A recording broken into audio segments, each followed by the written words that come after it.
मेरा नाम हवालदार लालक जान है। मैं 1 अप्रैल 1967 को वादी यासीन जिला गजर गिलगित बल्तिस्तान में पैदा हुआ।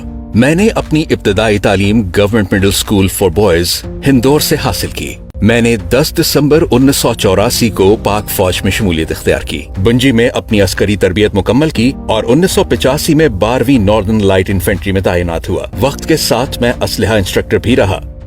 मैं हवालदार के रैंक तक पहुंचा। फिर 1999 आया और कारगिल की जंग शुरू हुई। मैंने खुद को फ्रंट लाइन के लिए पेश किया। कारगिल की बर्फ से ढकी चोटियां सिर्फ पहाड़ नहीं होती, वो इम्तिहान होती हैं। यहाँ की हवा सांस को चीर देती है, ऑक्सीजन कम होती है, जिस्म जल्द थक जाता है, उंगलियां सुन हो जाती हैं और हर कदम पर मौत घात लगाए बैठी होती है। ऐसे में जो चीज इंसान को जिंदा रखती है वो हौसला होता है। यहाँ लड़ाई सिर्फ दुश्मन से नहीं होती, इंसान अपनी भूख, प्यास, थकन और तन्हाई से भी लड़ता है। कई दिन ऐसे होते हैं जब गर्म खाना नसीब नहीं होता, जब नींद सिर्फ एक ख्याल बनकर रह जाती है, जख्म बर्फ में जम जाते हैं, मगर फर्ज दिल में और गहरा हो जाता है। मैंने अपने जवानों को मुस्कुराते देखा, हालांकि उनके होंठ सूखे हुए थे और जिस्म सर्दी से कांप रहे थे, क्योंकि हम जानते थे कि अगर हम यहाँ कमजोर पड़ गए तो वतन के शहरों तक आग पहुंच सकती है। कारगिल सेक्टर में टाइगर हिल वो महाज था जहां 12 नॉर्दर्न लाइट इन्फेंट्री के सिर्फ 11 जवान मौजूद थे। हमारे साथ सूबेदार सिकंदर थे और मैं उनका सेकंड इन कमांड था। हुक्म यह था कि दुश्मन की यलगार को इतनी देर तक रोका जाए कि अपने दोस्तों को वक्त मिल सके। हमले शुरू हुए तो सूबेदार सिकंदर ने हुक्म दिया कि फायर करते हुए पोजीशनें बदलते रहो ताकि दुश्मन को लगे कि नफरी ज्यादा है। हमने यही किया, एक बंकर से फायर, फिर दूसरे से, और दुश्मन धोखे में रहा। एक मरहले पर मुझे हुक्म मिला कि मैं धुंध और शदीद शेलिंग के दौरान टाइगर हिल से नीचे उतरकर बारूदी सुरंगें नस्ब करूं। बाकी जवानों ने मुझे कवर फायर दिया। मैंने बर्फानी ढलवानों में अपनी कोहपेमाई की महारत से सुरंगें इस तरह बिछाई कि दुश्मन अगर आगे बढ़े तो खुद जाल में आ जाए।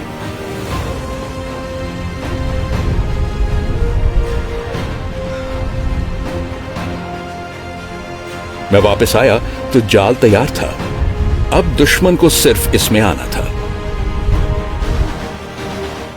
1 जुलाई 1999 को भारतीय फौज ने तोपखाने के साथ शदीद हमला किया, मगर हमने अपनी दुरुस्त पोजीशनिंग से इस हमले को पसपा कर दिया। 2 जुलाई को दोबारा हमला हुआ। मुझे हुक्म मिला कि शेलिंग में आगे जाकर मजीद सुरंगें लगाऊं। ये काम नामुमकिन लगता था और दुश्मन की पेशकदमी रोकने का यही वाहिद रास्ता था। फिर हमने फायर आहिस्ता आहिस्ता कम किया, यहां तक कि खामोशी छा गई। दुश्मन ने समझा कि इलाका खाली है और वो आगे बढ़ा, मगर सुरंगों ने उसकी इब्तदाई पेशकदमी को तहस नहस कर दिया। नुकसानात की तादाद वो ना बता सके, मगर इतना जरूर हुआ कि वो कई दिन तक वापस ना आए और बाद में 8 सिख की मदद के साथ दोबारा लौटे। 6 जुलाई को जंग का सबसे सख्त मरहला आया।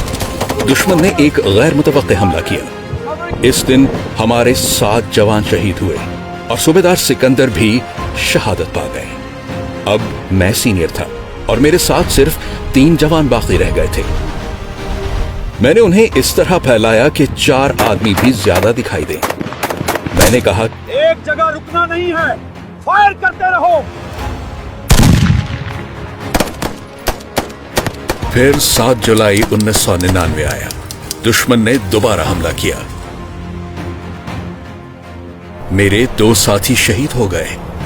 मैं और मेरा आखिरी साथी बखमल जान शदीद जख्मी हुए।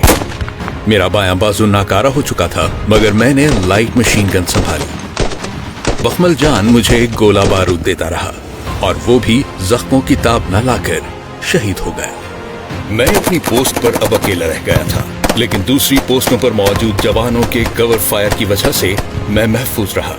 मैंने दुश्मन के 2 पॉइंट्स को 4 घंटे तक मुसलसल मसरूफ़े जंग रखा। जब मेरे पास गोलियां कम पड़ने लगी तो मैंने दूसरी पोस्टों के कवर फायर का सहारा लेते हुए दुश्मन के हलाकशुदा सिपाहियों से असलहा और गोला बारूद जमा किया। ऊपर मौजूद पोस्टों पर तैनात जवान वक्फे वक्फे से फायर करते रहे।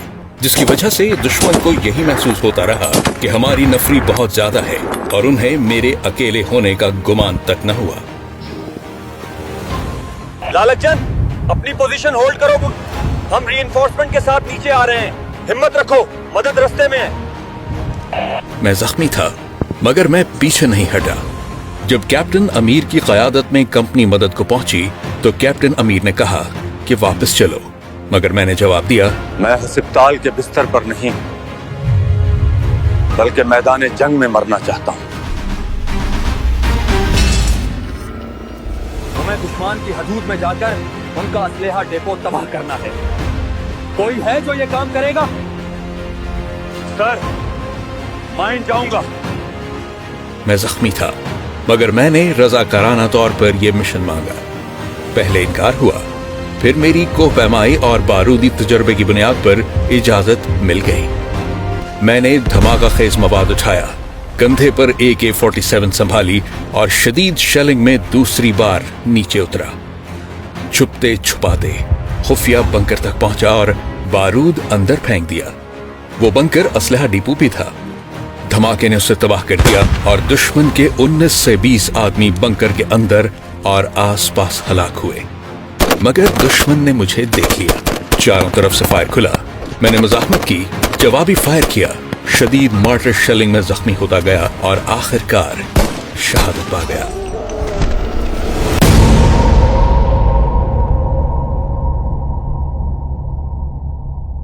لالک جان نے آخری سانس تک پوسٹ سنبھالی اور شہید ہو گیا۔ ہم اسے تنہا نہیں چھوڑیں گے۔ سپاہی اس دن مرتا نہیں جب اس کی سانس رکتی ہے، وہ اس دن زندہ ہوتا ہے جب اس کی قربانی قوم کی پہچان بن جائے۔ جب 2 کمانڈو دستے ابابیل اور عقاب میری میت لینے آئے تو انہوں نے AK-47 میرے سینے سے لگی ہوئی پائی۔ میری تدفین ہندور وادی یاسین میں ہوئی اور میرے وطن نے میری قربانی کو اپنے سب سے بڑے فوجی اعزاز نشان حیدر سے نوازا۔